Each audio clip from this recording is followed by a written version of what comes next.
Bismillahirrahmanirrahim. Assalamualaikum warahmatullahi wabarakatuh. Perkenalkan, nama saya Hasna, Prodi Perbankan Syariah 2 semester 2. Baik, langsung saja pada kesempatan ini saya akan menjelaskan 3 materi. Yang pertama, hubungan antara hadis dan Al-Quran. Yang kedua, sejarah perkembangan hadis pada masa Rasulullah dan sahabat. Dan yang ketiga, sejarah pembukuan hadis. Hadis adalah segala sesuatu yang disandarkan pada Nabi, baik berupa perkataan, perbuatan, maupun ketetapannya.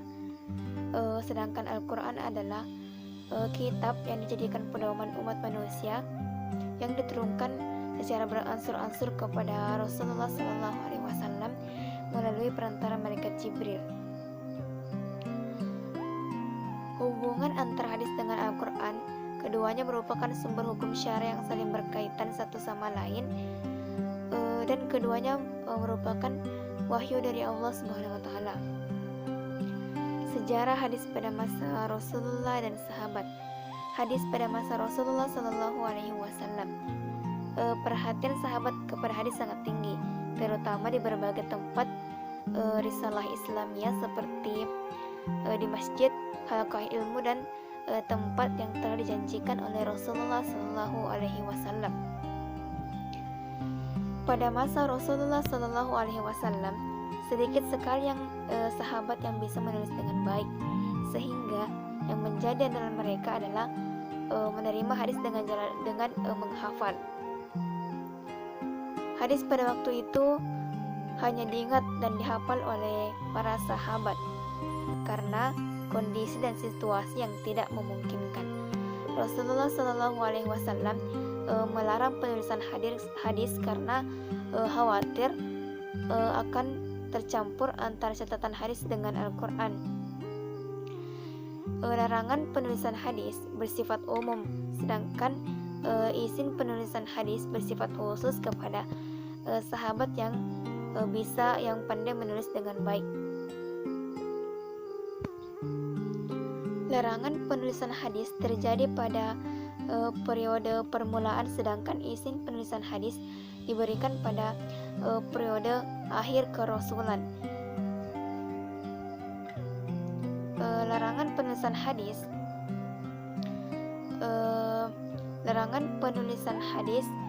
ditujukan kepada orang yang tidak pandai menulis, dan sedangkan izin penulisan hadis hanya berlaku kepada sahabat yang bisa menulis dengan baik dan tidak dikhawatirkan akan mencampurkan catatan hadis dengan catatan Al-Quran. Larangan penulisan hadis berlaku ketika wahyu masih turun, belum dihafal dan dicatat. Adapun ketika wahyu masih turun, belum dihafal dan dicatat, maka penulisan hadis diizinkan. Kemudian hadis pada masa sahabat. Nabi wafat pada tahun 11 Hijriah. Kepada umatnya beliau meninggalkan 2 pegangan sebagai pedoman hidup, yaitu Al-Quran dan hadis. Setelah Nabi wafat, kendali kepemimpinan umat Islam beralih kepada tangan sahabat. Sahabat yang pertama kali menerima kepemimpinan itu ialah Abu Bakar As-Siddiq, kemudian disusul oleh Umar bin Khattab, Utsman bin Affan, dan Ali bin Abi Thalib. Keempat khalifah inilah dalam sejarahnya disebut dengan era sahabat besar.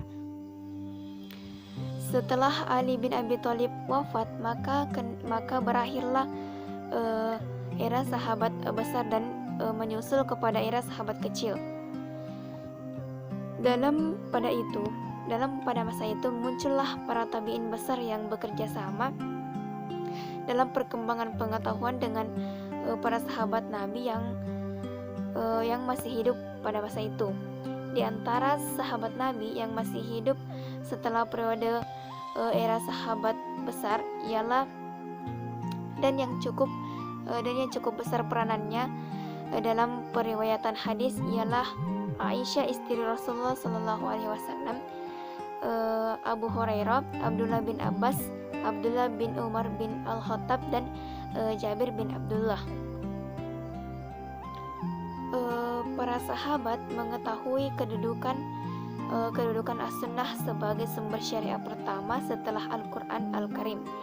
Mereka tidak mau menyalahi As-Sunnah jika As-Sunnah itu mereka yakini. Mereka meyakini kebenarannya. Sebagaimana mereka tidak akan berpaling sedikit pun dari As-Sunnah, warisan beliau. Mereka berhati-hati dalam meriwayatkan hadis Nabi karena mereka khawatir berbuat kesalahan dan takut As-Sunnah yang suci ini ternodai dengan kedustaan dan pengubahan. Oleh karena itu mereka menempuh berbagai cara untuk memelihara hadis.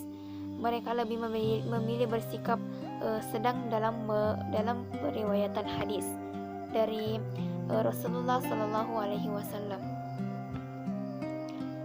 Sejarah pembukuan hadis pada masa Umar bin Abdul Aziz. Memasuki abad ke-8 Hijriah, ke-8 Masehi, satu persatu penghafal hadis meninggal dunia. Meluasnya daerah kekuasaan Islam juga membuat para penghafal hadis terpencar-pencar ke berbagai wilayah. Di tengah kondisi itu, upaya pemalsuan hadis dan demi memuluskan berbagai kepentingan merajalela. Kondisi itu mengundang keprihatinan Umar bin Abdul Aziz. Guna mencegahnya kepunahan hadis, maka Umar bin Abdul Aziz memerintahkan para penghafal hadis untuk membukukannya. Umar bin Abdul Aziz memerintahkan pembukaan hadis yang dikuasai oleh para penghafal hadis. Gagasan pembukaan hadis itu mendapat dukungan dari ulama pada zaman itu. Para ulama penghafal hadis mencurahkan perhatian mereka untuk menyelamatkan sabda Rasulullah Shallallahu Alaihi Wasallam yang menjadi pedoman kedua bagi umat Islam setelah Al-Quran Al-Karim. Ulama di berbagai kota peradaban Islam telah memberi kontribusi yang besar bagi pengumpulan, penulisan, dan pembukaan hadis. Upaya pengumpulan, penulisan, dan pembukaan hadis tidak sesuai dengan harapan.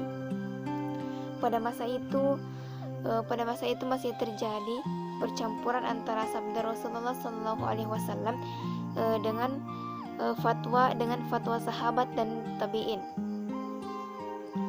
Pada kitab Al-Muwatta yang disusun oleh Imam Malik pada zaman itu, isi kitab hadis bisa terbilang amat beragam, sehingga ada ulama yang menggolongkannya sebagai Al-Musnad, yakni kitab hadis yang disusun berdasarkan urutan nama sahabat yang menerima hadis dari Rasulullah Shallallahu Alaihi Wasallam. Memasuki abad ke-3 Hijriah, para ulama mulai memilih hadis-hadis sahih. Yang dan menyusunnya ke dalam berbagai topik.